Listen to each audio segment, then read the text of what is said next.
So, mga kababayan, lipat tayo. Dito tayo kay Princess Abante. Mga kababayan, huwag mag-skip ng ads. May ads po tayo. Dito tayo kay Princess Abante. Sino nga ba ito si Princess Abante? Si Princess Abante, mga kababayan, ito po yung anak ni Congressman Bini Abante. At kilala nyo naman po siguro kung sino si Congressman Bini Abante. Yan po yung binastos ni Sara sa sorti-sorti ni Isko doon sa Maynila na pinlay niya yung mukha ni Abanting nakadiwalwal, nakaganon. Nakadila. Yan po si Abante. Narinig nyo naman yung tirada ng anak ni Abante. So ngayon mga kababayan, itong si Princess Abante, sa mga hindi nakakaalam, itong si Princess Abante or Attorney Princess Abante, ito po ay ginawang spokesperson ng House of Representative or Congress, no? Meron po itong sinasabi mga kababayan at pinagtanggol nga si House Speaker Martin Romualdez laban sa mga nagsabing tambaluslos daw ito si House Speaker. At sabi nga dito, trabaho, hindi drama. So ito, pakinggan ninyo mga kababayan kung anong sasabihin ni Princess Abante o ni Attorney Princess or Congress na may buwelta at tirada kay Sara. Ano nga ba ito? Mas mabuti pa daw tawaging tambaluslos kaysa tawaging kawatan. Alin ba ang mas masakit? Yung sabihin kang tambaluslos yan o sabihin kawatan ka. Mas nakakahiya yon. Ito, pakinggan ninyo. Ito na, mga kababayan. Magandang araw po sa ating mga kababayan. Ang mandato ng Kongreso ay simple at malinaw. Maglingkod sa taong bayan, lalo na sa panahon ng pangangailangan. Kaya sa gitna ng paninira at intriga, kami po sa House of Representatives ay naninindigan. Ang pagtulong sa mahihirap ay hindi kailanman dapat ikahiya. Yes. Tinawag si Speaker Ferdinand Martin Romualdez na tambaluslos dahil sa kanyang pagtulong sa mga nagugutom, may sakit, at nawalan ng hanap buhay. Kung ang pagtulong sa kapwa ay itinuturing ng iba na kalokohan. Mas gugustuhin na po namin matawag na tambaluslos. Kaysa naman matawag na kawatan dahil sa pagnakaw sa kaban ng bayan. Nako, ang sakit dun, Sara. Sino bang nagtawag kay Martin Romualdez? Di ba si Sara tambaluslos daw? Sabi ni Congressman ng Lanao, Davao del Norte, yung may jowa na binulgar ng anak na bilyones daw halaga ng mansyon. Tambaluslos daw. Nako, mas gustuhin daw ng House of Representative House Speaker Martin Romualdez na tawaging tambaluslos kaysa tawaging kawatan ng pera sa kaban ng bayan. Alam niyo, sa totoo lang mga kababayan, kung ako ito example ko lang. According dito kay Attorney Princess Abante na spokesperson ng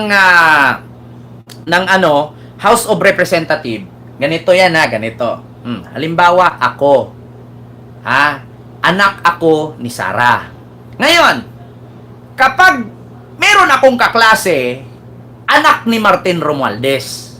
Halimbawa, example lang anak ako ni Sara at kaklase ko anak ni Martin Romualdez. Siyempre, hindi mawala sa mga anak na mag-aasaran, maglulukuhan. Ngayon, ang sabihin, yung tatay mo nga, tambaluslos sasagot din yung anak ni Romualdez sa akin, ikaw nga, yung nanay mo, kawatan. Alin mas nakakahiya? Yung tambaluslos o yung kawatan? Di ba mas masakit yung sabihang kawatan kaysa sabihan kang tambaluslos? Kasi bakit? Ang tambaluslos, maraming term yan. Pwede mong sabihin tambaluslos o loko-loko.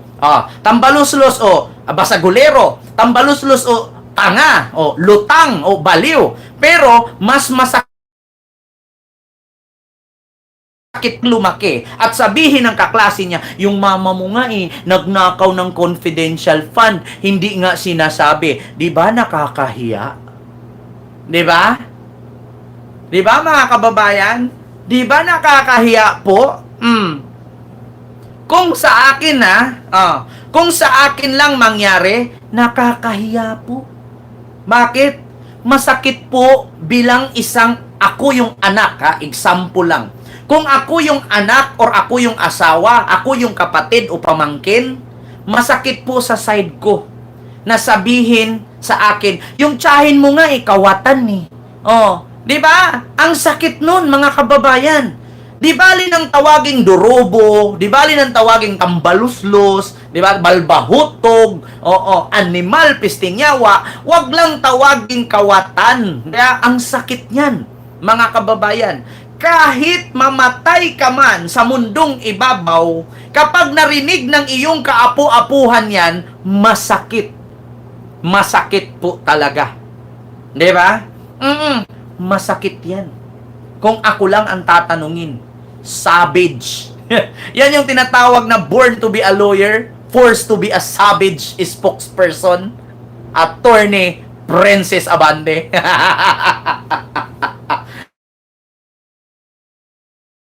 Narinig nyo? Eto na.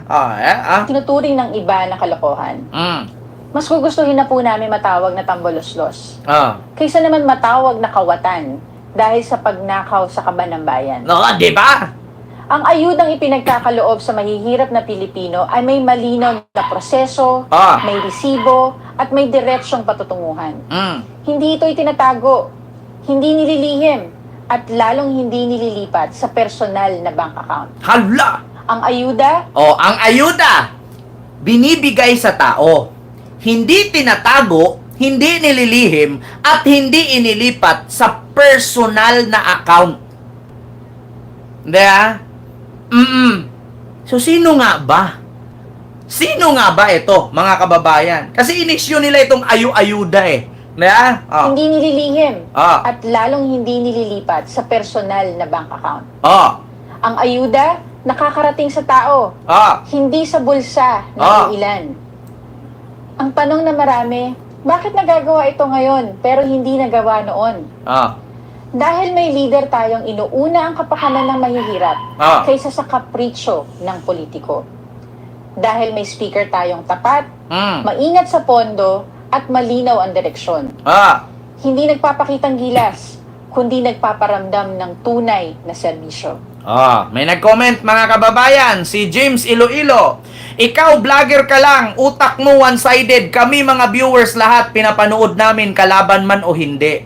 James Iloilo, magkaiba ang vlogger at magkaiba ang viewers. Ang viewers, hindi kayo namin pwedeng diktahan ng mga vloggers kung saan nyo gustong manood.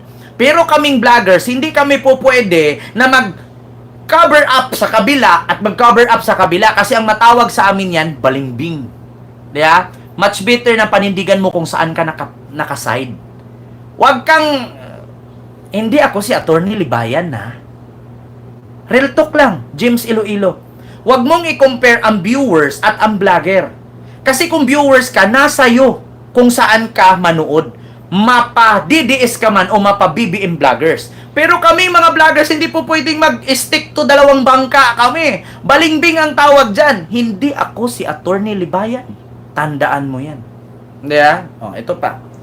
Hindi ito tulad ng confidential at intelligence funds na ginastos sa loob lamang ng iilang araw. Walang paliwanag, walang breakdown. Narinig mo? Ang ayuda daw, hindi pinasa sa bank account, hindi tinago, hindi binulsa, hindi nilihim. Hindi katulad sa confidential fund na milyon ang halaga, ginastos lamang sa loob ng iilang araw. Galing no? Ang galing ni Attorney Princess Abante. Savage speech, savage message to the DDS. Mga DDS, panuorin ninyo. Masakit man, pumikit na lang kayo. Takpan nyo ang tainga ninyo. Pagdilat nyo, si Princess Abante pa rin yan. At nandito pa rin ako. Nagalit man kayo sa akin, pero tanggapin nyo na bobo kayo at tanga kayo. Panoorin nyo. Tuloy natin. Hindi rin ito tulad ng mga hindi dineklarang bank accounts na may milyong pisong laman. Nako! Pera ng bayan, pero walang maipakitang pinanggalingan o patutunguhan. Nako!